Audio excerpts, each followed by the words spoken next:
Hello, my fellow Ripplers. This is Chris Miles, your cash flow expert and anti-financial advisor. Chris Miles was able to retire twice by the time he was 39 years old. But he's not content to just enjoy his own financial freedom and peace of mind. Chris wants you to have your own ripple effect so you can live free today. He's not the financial advisor you expected. He's the anti-financial advisor you deserve. He's jumping behind the mic right now, ready to make waves. Here's Chris Miles. Well, there's a show that's for you. Those of you that work so freaking hard for your money and you're not ready for your money, start working harder for you today. Why? Because you want that freedom. You want to be able to do what you want with those you want when you want, right? You want to be able to spend that time doing what you love with those you love. But guys, I know it's not just about getting rich, because you want to live a rich life, because as you're blessed financially, you now have a greater capacity to bless the lives of those around you. That's exactly the ripple effect we're here to create today. Thank you for tuning in. You've been binging. Appreciate you sharing it with others as well. Just hearing a lot of the stories about how your guys' lives are changing. So thank you so much for doing so. If you haven't done so already, check out our website, moneyripples.com. We got lots of great education on there. Even if you want to dig deeper into infinite banking or passive investing, we got lots of good information there for you. All right, guys. So I'm bringing back a guest. I think we've now had him, must be third time's a charm, I'm thinking. So we're bringing back Corey Peterson with Kahuna Investments. Corey also has written several books. He's going to talk about one of them today. One of his books he has, Copy Your Way to Success, standing on the shoulders of giants. He also hosts the Multifamily Legacy podcast that I've been on as well once or twice. Great investor, been around the block. Excited to bring him back again, because this guy's bought over $250 million worth of real estate nationwide. So Corey, welcome back to our show. Man, I love coming on this show. I love the conversations, and really, it's always something new every time we come on. It's like the market keeps on giving us left hooks and body blows, and so it's really how to take on the punches and still keep these investments going. Yeah, I think the last time we had you on was 2021. I think it was pre-2022 when a lot of real estate investors got their just got roasted, right? I mean, some of them aren't even in real estate anymore. Some of them have pivoted their business models completely different direction.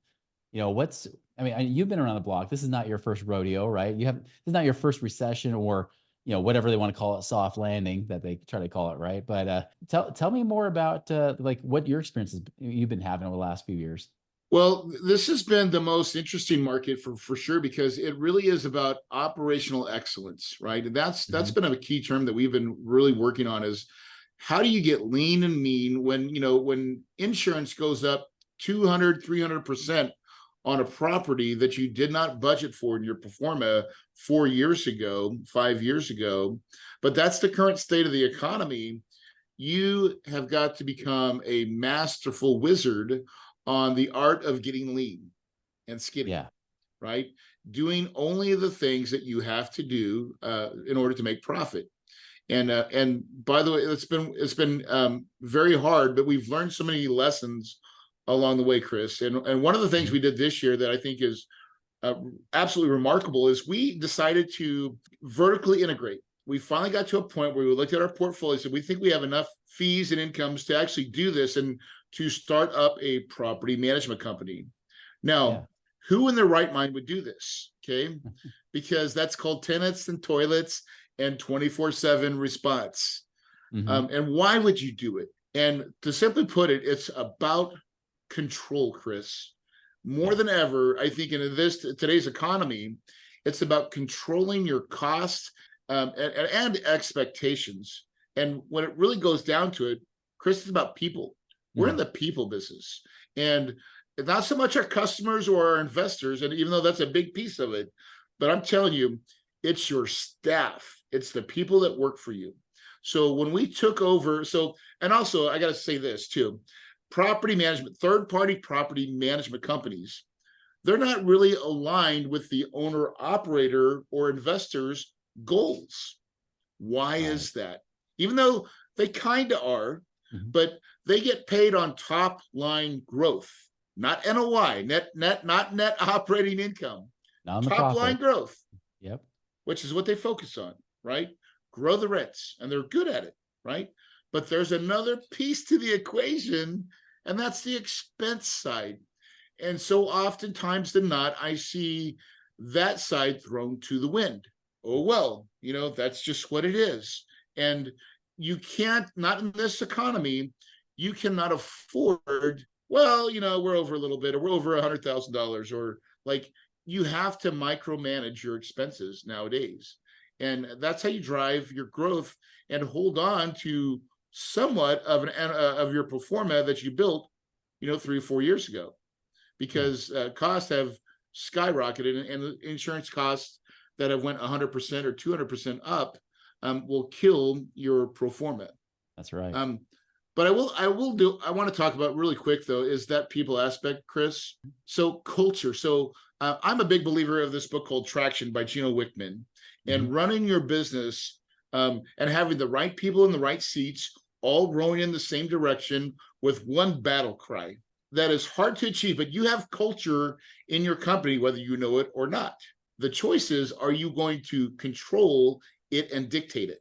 And so that is what we did 3 years ago. Really, we started building this thing that, our hiring process, and we call it the decline attitudes, right? Our Kahuna culture, and the things that we'll hire for, and the things that we'll fire you for if you don't fit, right? And now, because it's Kahuna and it's kind of the islands, we like, be Ohana, right? Family, right? The Rock said, your family, no one gets left behind in Lilo and Stitch. And so creating that culture, one of our cultures, be the kind, show up, show out, like, be special. We want to see your unique gifts, bring those to the table. We want to celebrate it. But when we take care of our people, Chris, something magic happens. They buy into this ideal, and people will work harder for that attaboy or attagirl than they will for money. They want to belong to something bigger than themselves, Chris. And what I found is, if you can give that into such a way, and how you do that, you build standards and cultures, and this is the way we do it. We call it the Kahuna way. Like, are you doing it the Kahuna way or not? And and when your team starts saying your phrases, and we give choke praise.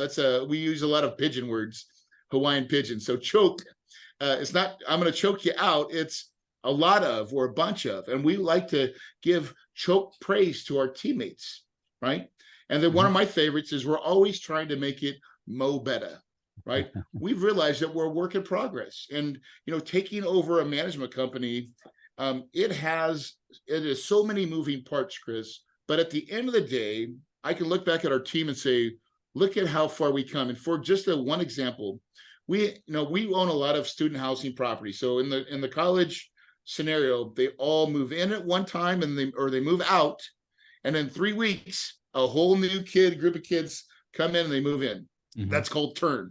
On one property last year, a pretty big $40 million project, we spent $350,000 on turn, because we've got to clean them and get them all ready, and here comes the next group. But this year, with our management company and our team, we spent $125,000. Wow. How do we spend that much less? Well, we said, we don't want to spend $300. Do we need outside vendors? What we found is, we could hire college kids, for $15 an hour and pay them part-time, and say, here's some comment, here's a scrubber, right? Let's get into these units. You guys are now the cleaning crew. Oh, by the way, what's the commercial grade carpet cleaner? You guys can go ahead and clean the carpets as well. Oh, by the way, you can pull all the nails and put a little dap on there, sand it a little bit with a little bit of water, and then run a paintbrush. Now they're painting units, and they're and they can do all these things. They're very capable if you give them the tools. And so we saved so much money by not using the vendors and doing this early with the right crew and the right team, and we made it fun. And at the end of the day, we saved $150,000, and $150,000 divided by a 7 cap is $2 million or something like that. It's good money. That's great money. Yeah. So that's the equation. I think that makes a difference in today's economy. When you're looking at people as syndicators like me, it really is operational efficiencies, right? You've got to practice Six Sigma, lean manufacturing, right? Just in time. I need my parts just when I need them, I don't need anything on the shelves, because that's the world that we're living in right now, Chris. And it's Yeah. crazy. Yeah, that's such a good thing, because you're realizing, even though your business is different than mine, right? I've realized the same thing. We've brought certain things in house as well, realizing, well, we could farm it out. At the end of the day, who's to say we couldn't do it just as well, if not better, and for less? You Yeah, know, and for like, less, and get a better product. Really, it's because yeah, it's that intangible thing that you've got that makes it so good. When I can look at my managers and they're so proud, and you get, this is the one thing I didn't know that I really enjoyed, Chris. I love people. I didn't realize I loved them as much as I did until I started to being able to come into them and give them my entrepreneurship cry, and watching mhm, them take a hold of that, because they all, not, some of them just want to be employees, but they want to be something, they want to work behind something that's inspiring, that mhm. we're going somewheres, and to be able to give that to them, and then also develop leaders. It has been so much fun, and I find that is my favorite part of the business now. I used to, I love real estate, but I love people better, and I really enjoy that part of what I do now, and I think it's a big piece of why we're successful. It's fascinating because, even bringing that up, I mean, you've kind of alluded to it a few times throughout this conversation. I'm reading a book called Zombie Loyalists, and one of the best way to get, create, your own zombies, people that love to follow you. Like, some of you guys are ripplers. You guys are awesome zombies, Yes, but but of those, like, your people, your employees, right? Your contractors, they should be some of the most loyal people as well. And they talk about that, like, hey, treat them right. If you treat them right, they'll also treat your people right too. And they I've will started to put a radiate and bigger touch emphasis on that. How do everybody. I They treat my will team right, radiate. as well as just not just the clients, but them as well. Yeah, that is really our core. That is our core. Like, I was like, we talk about this a lot. We're like, guys, if we'll treat each other like gold, right, and Mhm. really make sure you guys are very important. And so I'll give you an example. In my corporate structure, next week, my whole corporate team takes off. All my accounting is off, and we give that paid, right? We want Yeah. on Christmas, the whole week of Christmas till New Year's, it's a company shutdown, and we're paying. Why? Mhm. Because I want my people to have family. Family is important to me, right? Yeah. I want them to not just have a job. I want them to have, like, this is what we do. This is part of who we are. We take care of Mhm. family, and that means giving them the time and freedom to be with family. And when we do that, Absolutely. what happens? They reciprocate that. They'll go out, and if it's a Saturday that they wouldn't normally have to work, but we got something that's due, they're like, I'm gonna get it done, right? I'll burn a little midnight oil for you. Mhm. And that's what makes the ship, go boom, right? It really is making those people and giving them that autonomy. And then the other thing is, one of the things that I've always done, Chris, and I would love to share this with people, is the power of the written word. Okay. I have personal stationery, and if you run your own company, or I'm just going to say you should get some and use it. The power of the written word, when you can dote on somebody saying, hey, what, John, or, Chris, I love being on your podcast. It meant so much to me. And, I love the questions that you ask and how you set me up. Thank you so much for what you do. And you send that in the mail. I'm telling you, people take it, they read it. And when you do this for your employees or your vendors and things like that, they'll put it in their little cubicle where all the special stuff next to their family photos, your Yeah. card will be there. And I know this because I've done this. I've went to other people's vendors, and I see some of the people that I really like, and I look at them like, there's my card. And it's been up there Mhm. for years. Yeah. The power of the written word is it, man. So dote on people and love on people, and you'll be surprised the reciprocation you'll get. And that again comes to our company culture, Chris, which is, I think, our leading force. That, I think, is the thing that separates us, really almost our USP in creating a management company and owner operating assets. It's the personalization of caring and being willing to give ourselves and our time and our efforts to create something, what we call award-winning property management. I love it. Well, it's kind of coming full circle. Like, you expect someone who's in the multifamily space like you are, where you're doing apartments and things like that, or student housing, you expect someone to say, yeah, the last few years, interest rates have been rough, right? Like, that variable rate change has been horrible on us, and we've had to get lean and, all this stuff. We can't find deals. No, for you, it's like, no, we had a pivot, but in a different way. Like we Yeah. pivoted trying to find ways to reduce costs, but also how do we essentially from top down, and side to side, like all directions, how do we just treat people right and how do we do it better? And trying to take care of the investors. I mean, at the same day, my job is to take care of money, Yeah. capital, right? So it has been one of the most challenging markets in real estate that in a long time, right? Like Yeah. investors, there's many of them, like they're not getting paid. We've got a couple properties where we're still not making distributions, right? Which seems to be par for the course, but it's not great. But it's a short-term problem to a long-term strategy. And I remind myself of this all the time. Now, the challenge is to let your investors feel this, because they have to feel it and they have to understand it. And this is where communication is so key, is like, listen, we're in rough waters right now, but I'm the captain of the ship and I'm not going down, right? We are sailing into a different direction.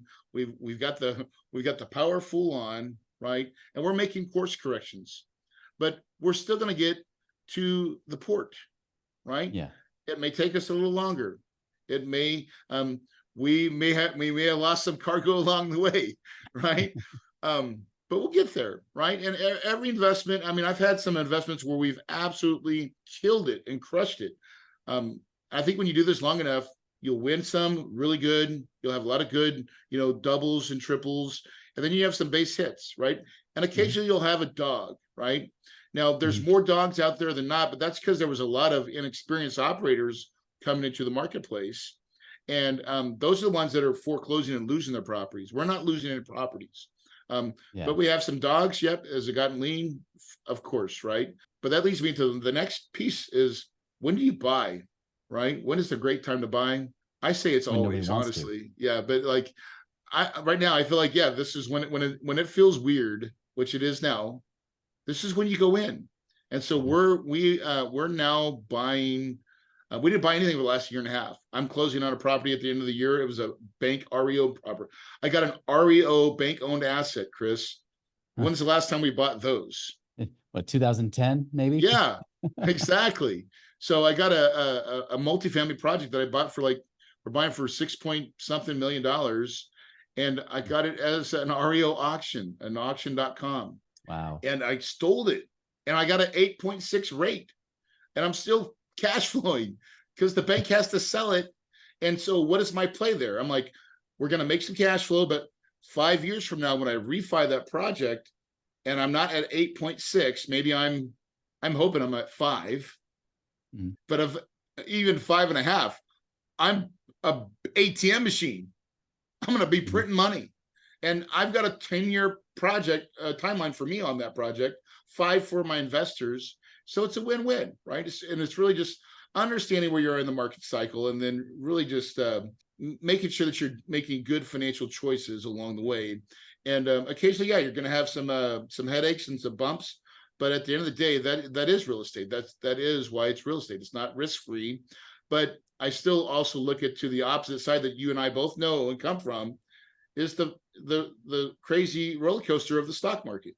Who understands that crap? And by the way, they don't give your money back. They don't say, oh, we're going to make courses. They're like, it's the market. They don't care. And they don't take responsibility either, do they? No. And so that's the difference, is we take responsibility. I have to. And I think that is the difference is, you invest into some mutual fund down the road, and how many people touch that thing before it goes to the right guy that says, we're going to go buy shares of some company. Who is that person, right? And could you call them up? No way. So that's why I love what you do, Chris, is you teach people how to get smart about their money and be in control. And I believe it so much. I think it is really about taking control of your money and being wise with it. For sure. Because most people know what to do with their money better than the market. That's exactly it. Well, let me ask you, before I ask you the final question about your viewpoint in 2024 coming up, especially in the multifamily space, you have a book, Trust But Verify, correct? Yeah, so this is a great time to segue it, right? Because I wrote a book called Trust But Verify, The Passive Investor's Guide to Evaluating Real Estate Syndicators. And you can get this book by texting the word trust, TRUST, to 480-500-1127. So the word trust, 480-500-1127. We'll send it to you for free. But I wrote it because there's people that they're like, man, I think I want to do syndications, but what should I be looking out for? Right? What questions should I ask? And so I wrote a whole book showing you what to look out for and really the pros and cons. And, so you kind of have a look behind the kimono and be educated when you're looking at potential syndicators like me. And that's so important right now because, 2022 kind of helped screen out some of these guys, but there's still plenty of operators I know that are out there still in business, still trying to raise capital, even though they should have no business doing so. They're living off acquisition fees, right? And they're just trying to string deals together. And so we just didn't buy anything last year, right? A year and a half. Yeah. Why? Because it didn't really there was nothing out there that was worth buying. I know there's a lot of people that bought a lot of stuff and they're probably wishing they hadn't, right? But they were just like, well, we're buying this, we're buying that, we're buying this, we're buying that. And I'm a little bit more like, listen, I think you need to be a little more methodical, understand the swings of the market. And now we're into the pendulum is changed. And we're in this weird spot because they just said we're at the top of the interest rates, right? At least the Fed signaled that, we'll say, right? Right. But that's a great place. Now it's like, okay, so when does it go down the other way? It'll slowly go down. I don't know how fast it'll go down. I don't think it's going to go fast at all. The scarcity of, oh shit, everything's going to crash is not there as much as it's like, okay, it might get a little bit better. And so there's a lull right now that I think there's a lot of opportunity for 2024. And our word is dominate. We're going to dominate 2024, Chris. Well, that's pretty much my question, right? Like, what do you see happening in 2024? And because I've been telling my clients for a while that although I knew 2023 was pretty much a crappy year for apartment syndication, I even told them, it's like, if you see them, you probably want to stay away for now until things start to shift a little bit, until you see that shift happening and then the deals are there. And I know you have a very strict buy box, right? Like it has to check those certain boxes for you to be able to say, that's a good deal. Well, we're still buying a lot of student housing, and we're still buying a lot of student housing projects, right? So like student housing are kind of, they don't really care what the market's doing per se. It's about, because when your kids are 18, they're going to go to school if they're going to college, right? So then it's about size of college, where you're at and how close you are to the college if you're looking at that asset, and what's the USP for that property. And so it's a little bit immune because mom and dad personally guarantee, and they usually make the payments anyways. So we like that piece of business. We still own regular apartments as well. But even in the student housing sector, insurances went up a lot, right? So, and here's the key factor. All that stuff now is finally getting priced in to your new acquisitions. And see, that's the piece. Like when insurance went up 100%, it went up for everybody. And so when you're buying new acquisitions, a lot of that price stuff is already included now in their P&Ls. So you're not getting something like, oh, gotcha. Right. Yeah. And so they've had to raise or lower their prices to be able to sell. Now, the job always, Chris, is to find needles in the haystack. And I'm still convinced no matter what market that you're in, if you look long enough and hard enough and at enough deals, and I'm talking not one or two, but hundreds, right? That's the job, is to find needles in the haystack. And when you do that right, it can yield great results like where we're at right now. I think there's a period of time where the next year is going to be a pretty good time to buy, for the fact that interest rates will eventually go down. So if you can buy today in cash flow and make it through, have a business plan. We're not doing bridge notes anymore. No one's doing bridge. You have to be able to raise capital now to do your repairs and your improvements. So this is where the men separate from the boys, because it's about raising real capital, not having the bank give you the capital, which is what everybody was predicated before. So now the true operators that know how to raise money, they're going to be shining and they're looking to buy everything. And then we'll go through the cycle, let it swing to the pendulum. And then in 5 years from now, we're going to be in pretty great positions with all our assets, right? And so that's kind of my thought is, let's not miss the high tide, because it's coming. Right now, we're in the low tide. Things are kind of crappy. And this is the signal and it's been crappy for a while. We're finally kind of getting to that apex where they finally, signal with the Fed that things are going to change. So this is when you go in. Well, I'm excited for that change. It's about dang time, isn't it? It is about dang time, Chris, because the last 2 years have been the hardest years of my real estate career.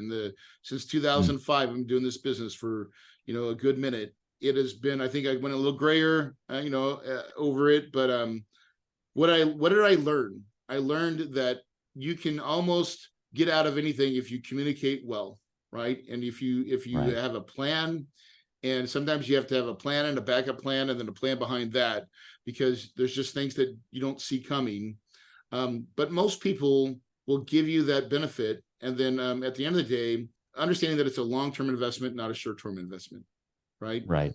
Everything that we do is predicated on long-term, 5 years to 7 years time frame. And so to not get hung up on the 1 year that it's bad, or the 2 years that it's bad. 2 years in a 7-year project, it's just, you can usually you'll make up for it, right? It'll probably swing harder the other way when you get to the end. And so I'm convinced, as long as I can cash flow, I can never lose on real estate, because I can keep it for as long as I need to. And then you can usually, if you hold it long enough, it always is worth more. That's right. If people can wade through the stock market from 2000 to 2015, basically, and not make any money, I'm pretty sure they can hang in 5 to 7 years instead of 15, right? Yeah, exactly.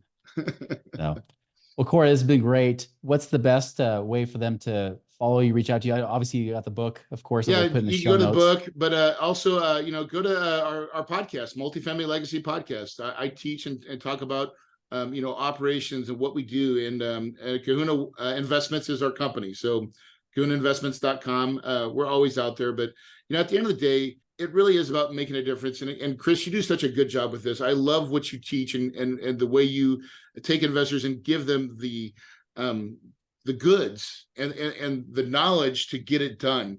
That is priceless, my friend. When you have knowledge is power, and what you do with that, and what Chris teaches you to do with it, is super powerful. Absolutely, man. Appreciate it. Yeah, knowledge is power, especially when you know how to apply the knowledge, right? That's when it really changes your life. So, yep. Well, great. Well, thank you again for joining us today. Everybody else, definitely text the number that we will have here in the show notes below, and get that book. That's such a generous offer from Corey to be able to have that book, and you don't have to pay for it. So that's awesome. So definitely do that. Check out his podcast as well. Everybody, remember, it's about the action you take, especially when it's deliberate and when it's intentional and it's done with the right principles. That is when you see the right results. Make it a wonderful, prosperous week, and we'll see you later. That is hard to achieve, but you have culture in your company, whether you know it or not. But when we take care of our people, Chris, something magic happens. And so we saved so much money by not using the vendors and doing this early with the right crew and the right team. And we made it fun. Mm-hmm. And at the end of the day, we saved, $150,000, and is $2 million or something like that. It's good money.